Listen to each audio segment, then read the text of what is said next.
set. And sa susunod ko pa ibibigay sa inyo ang mga Filipino terms na gagamitin natin sa pananaliksik. But ang mahalaga dito ay matutunan natin ang pangkalahatang overview or mga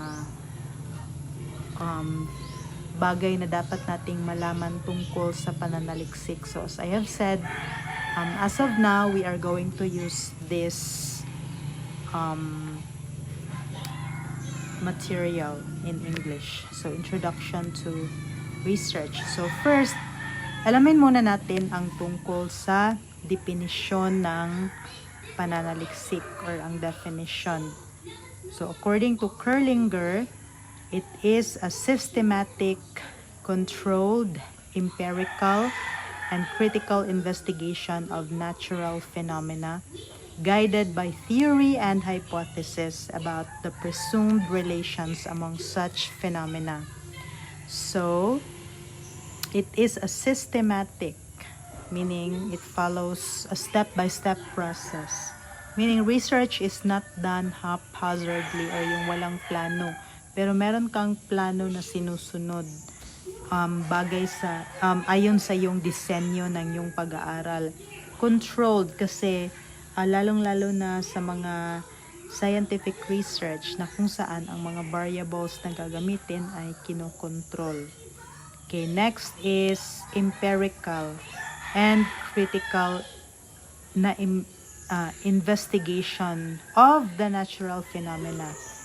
And this investigation is guided by the different theories and hypotheses about the presumed relations among such phenomena.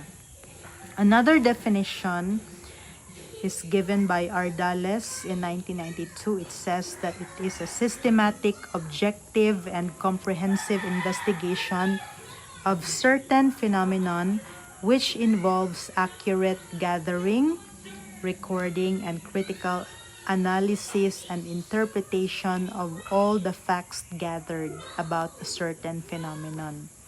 So in research, it involves accurate, meaning yung tumpak talaga na data. So hindi siya binago or hindi mo siya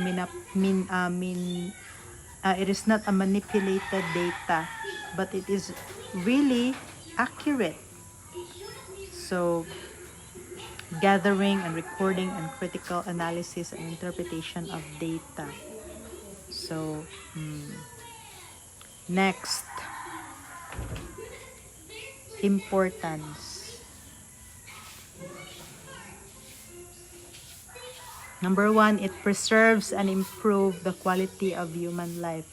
So all the things are all around us are basically products of research, such as the clothes that you wear, the things that you use, the gadgets that you have. All of which are products of research. And without research, there can be no improvement in the quality of human life. So, for example, medicines, the food that we eat, the new inventions and innovations, those are all products of research. Next is to satisfy man's needs.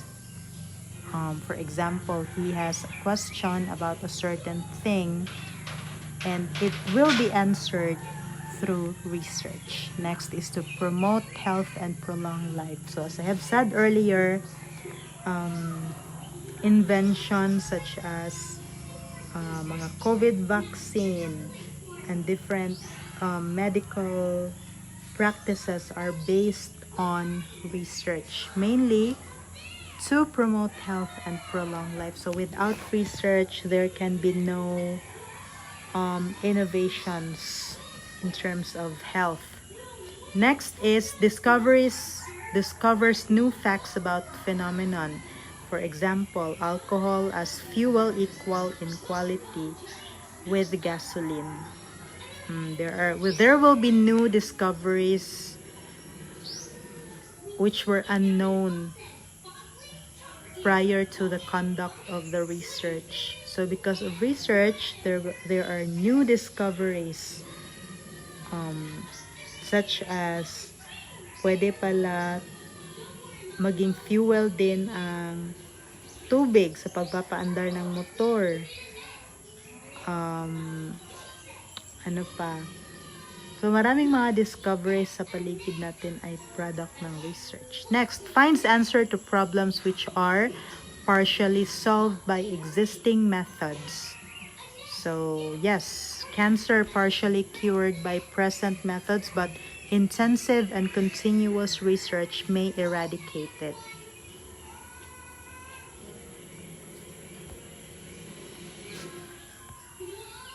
So, next, provides information as basis for decision making in business, industry, education, and government. So, I will just get an example in terms of education. So, in terms of decision making, all the things or all the decisions made in schools and in the academe are based solely from established researches.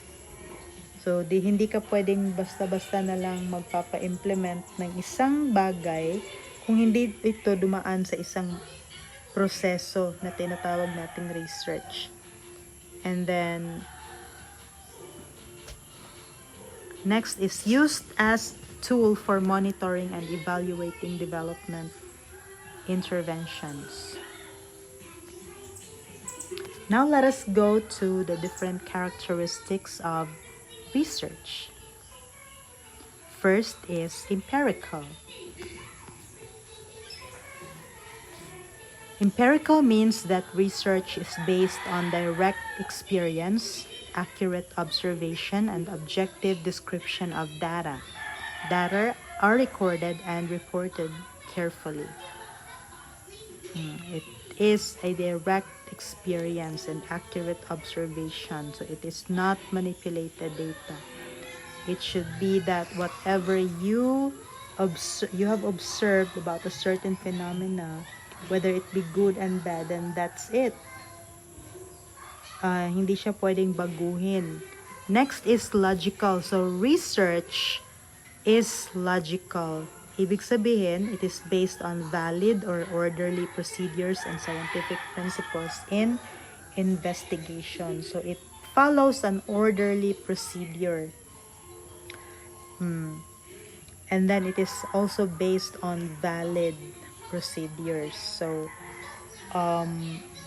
in a section called Research Design and under the Research Methodology, you are going to explain there, step by step, what are the things and the steps that you need to undertake to arrive at the answers specified in your specific objectives. So, hindi pwede yung basta-basta ka na lang mag-research. Dapat ay meron itong sinusunod na disenyo or metodolohiya. Next is cyclical. It starts with a problem and ends with a problem in the recommendation. So therefore, one good source if you don't have a problem to research, then you can look at the recommendations of other researchers. They do have their recommendations for future studies that you might be interested in. So it's research starts with a problem and ends with a problem.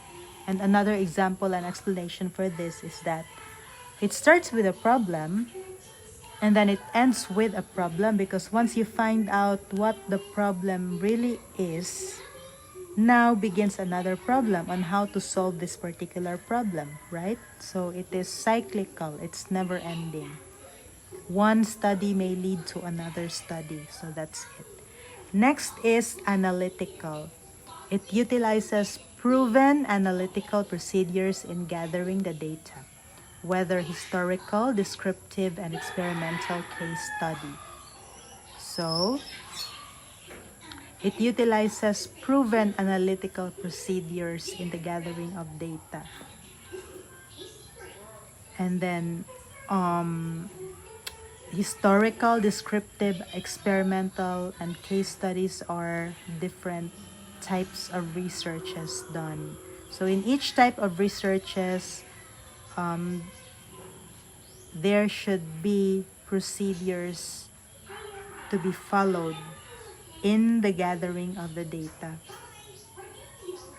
Next is replicability. So your research, another characteristic of research is its replicability. From the term itself, replicable, replicated, meaning you can replicate it or repeat it. Repeat a research design and procedures.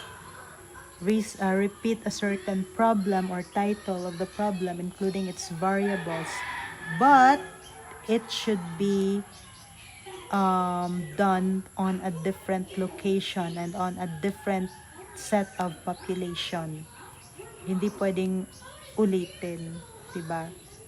So, to arrive at a conclusive result, say for example, you are going to study about if Facebook really has addiction, really has a psychological effect to people, to students, for example, particularly on their academic performance. So you're going to conduct it in BISO.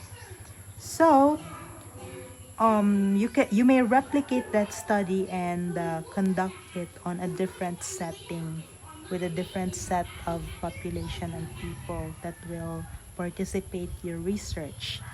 Next is research is critical, which means to say that it exhibits careful and precise judgment which requires expertise, patience, and courage. So the data you have gathered is to be analyzed critically. It is carefully done and using your precise judgment based on your gathered data and not on any biases. Next is practical. So practical, which means to say that it emphasizes the development of generalizations, principles of theories helpful to predict future occurrence directed towards the solution of a problem. Now let us go to the different qualities of a researcher. First one is active, creative, effective, efficient. Efficiency means that you have your goals are met at a shorter amount of time.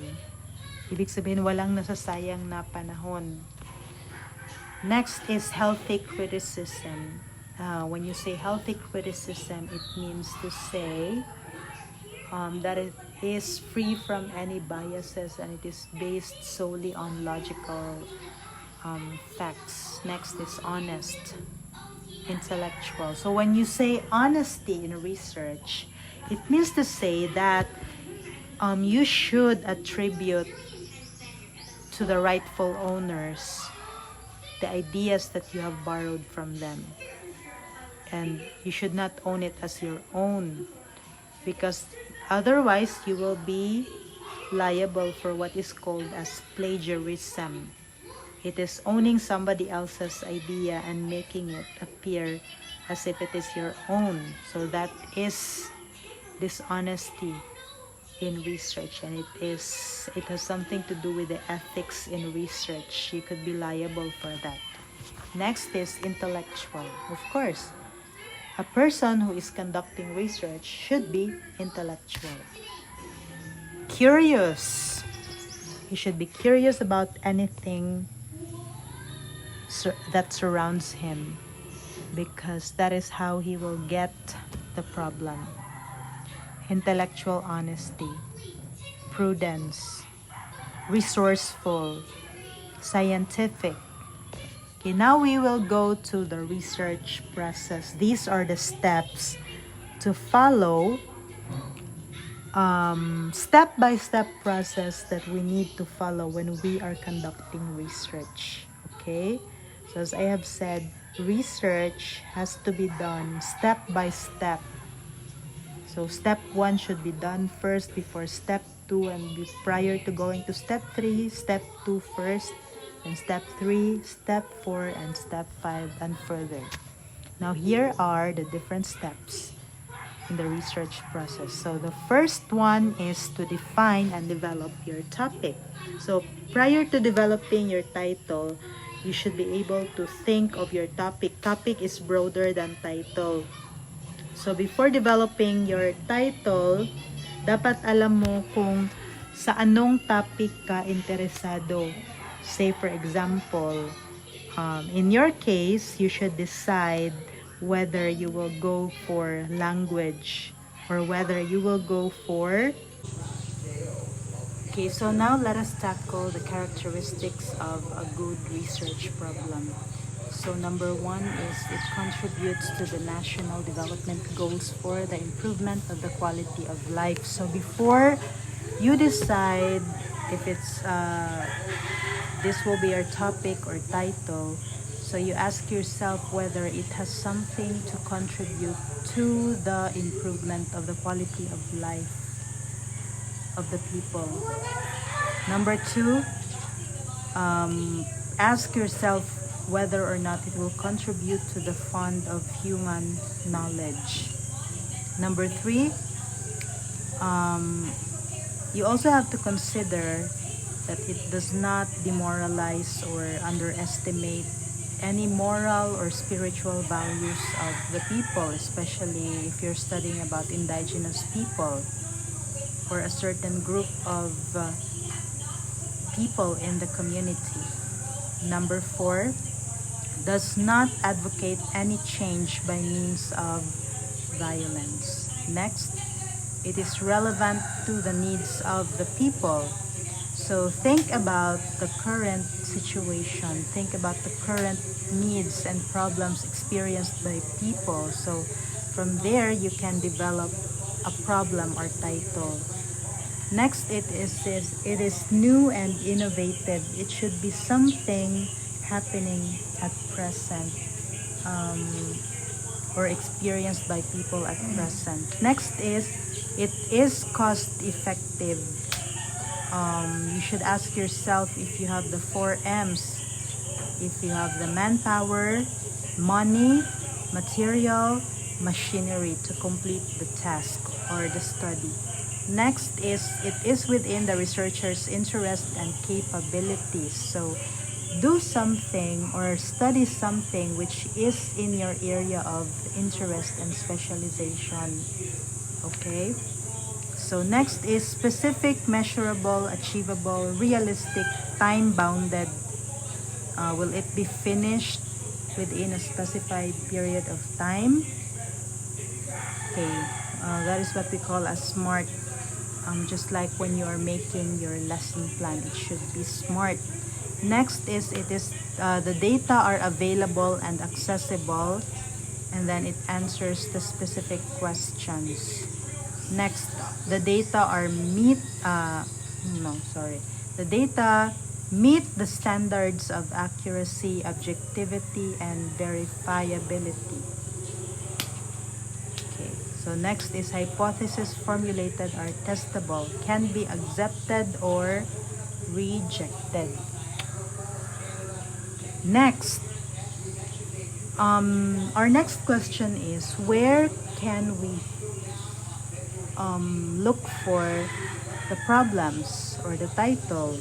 So we have here number 1, deduction from a theory which general principles need to be tested in a particular setting. So it could be a theory and you need to test whether this particular theory is applicable in a particular situation or not. Number 2, related literature. So the related literature, if you are going to read the present studies which are related to your area of interest, and then from there you will have the idea just by reading the researches of other people related to the topic which you would like to study. you can get ideas of how you are going to study your topic. And then next is existing and past researches. So similar to related literature. You could also get it from the thesis, dissertations. Theses are for undergraduate, just like you, and for master's degree. And then dissertations are done for those who would like to graduate doctorate degree. Dissertations are more complicated and has more variables compared to thesis.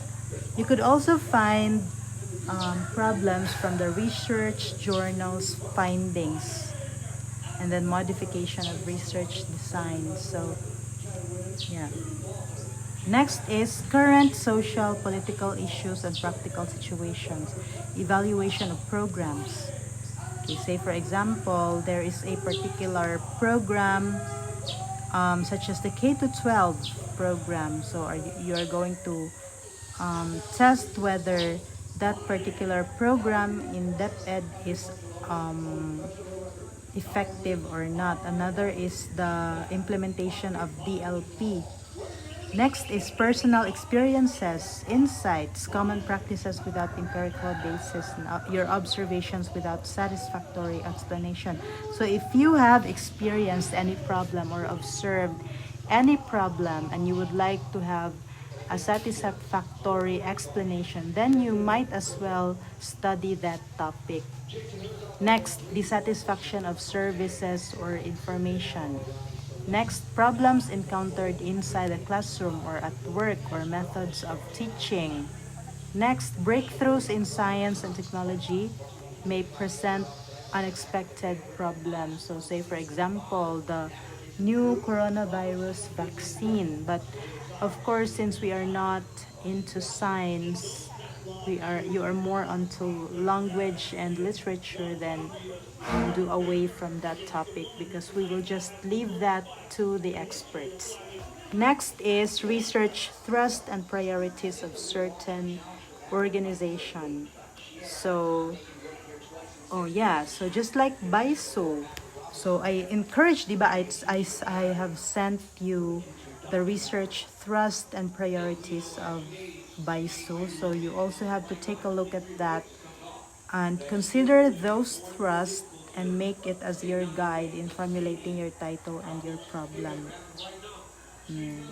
Next is misconceptions on culture, man's major problems, and one's specialization. So you also have to take those things into consideration. Okay, next,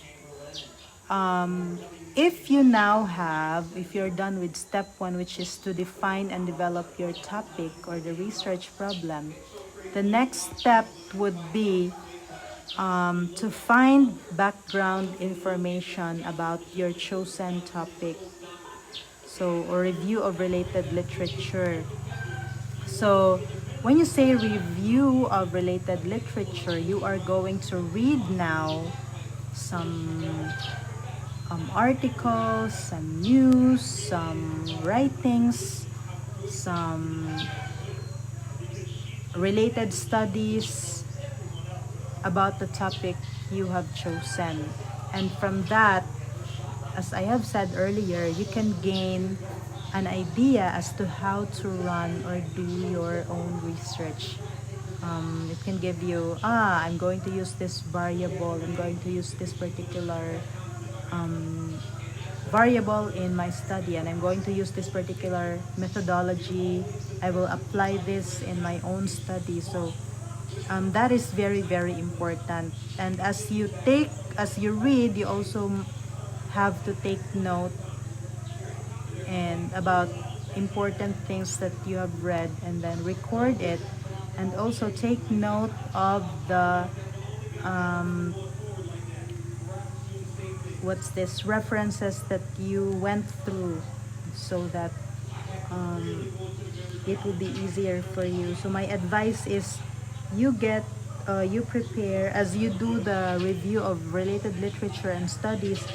You will prepare an index card and write down the important facts or things that you want to include in your study. And then in that index card, you also write down its reference, including the page and the paragraph number, so it will be easier for you to locate it if you need that information again.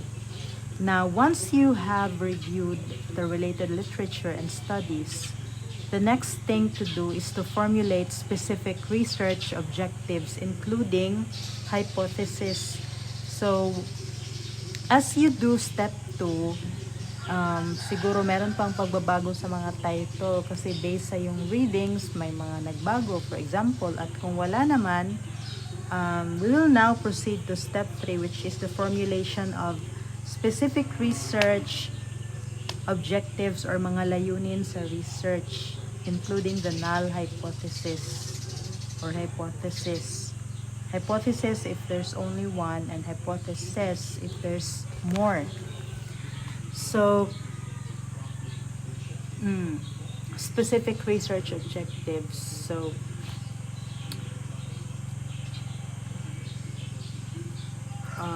in here, you're going to formulate the questions that you would like to be answered as you do your research.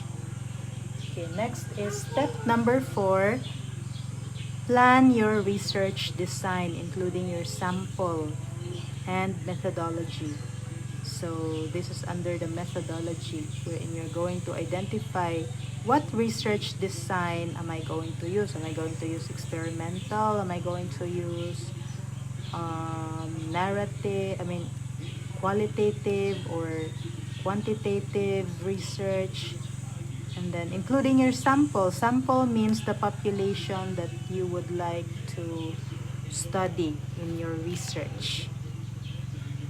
Next, step number 5 is to gather necessary data using open-ended questions. That is for qualitative research. And number 2 is close-ended questionnaire or paper pencil test questionnaire for quantitative research in the gathering of data. So once you have now prepared, once you have formulated your research objectives, you're now going to plan your research design and your target population.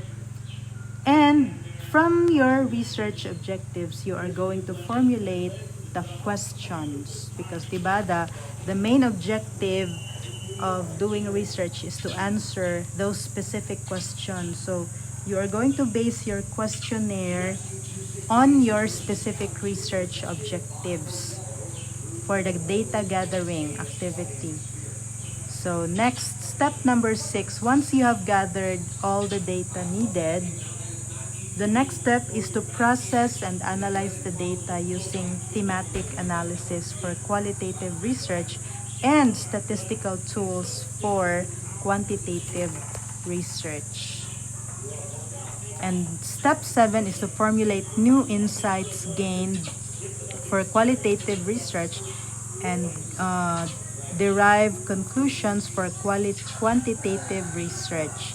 And of course, a research should end with a recommendation about your findings. So you have your findings, and then from the findings you are going to formulate the conclusions, and from the conclusions you are going to recommend the things which are needed to be done to solve a particular situation which was found out to be a problem in your research.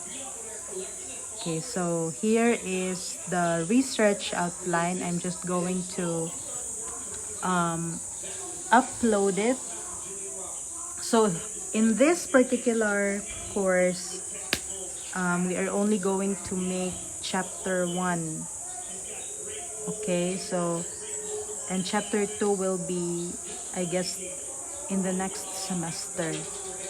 So for your assignment, qualitative and quantitative research are two broad methodologies in research. So explain the differences and common things that they have using a Venn diagram. So write it on a long paper, and it should be handwritten, and the deadline is on April 5, 2021. Submit it on the FB page. This is an individual activity. Okay, so that ends our orientation about research, and we will have more. I will be uploading more information about research in the coming days. And by the way, there is a sample format for the approval of your title. I will just upload it also. Okay, so that is it for now. God bless everyone, and